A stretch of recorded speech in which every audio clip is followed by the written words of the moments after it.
আমার যেদিন ফাইনাল খেলা হয় তার আগের দিন রাতে আমি সারাটা রাত মানে কতক্ষণ যে ঘুম পাচ্ছি নিজেও জানি না, কিন্তু আমার চিন্তা ভাবনাটা ছিল যে কালকে কি হবে, কালকে কি হবে, খেলার ভিতরে কি হবে।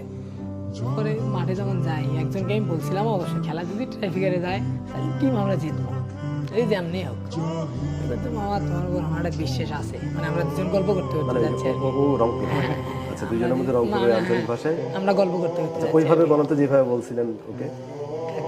ওকে আমি ওকে বলছিলাম আজকে আমরা জিতমই, জিঙ্কে করেই হোক আমরা জিতমই আজকে, আর যদি খেলার ট্রাইভিয়ারে যায় তাহলে তো কোনো ভয় নাই, আমি আছি। বললাম মামা তোর উপর আমার বিশ্বাস আছে, ওর বাড়ি কুড়িগ্রাম। পরে মাঠে গেলাম, মেট্রো নিয়ে গেলাম, যা একটু রেস্ট নিলাম, নিয়ে খেলা দেখলাম।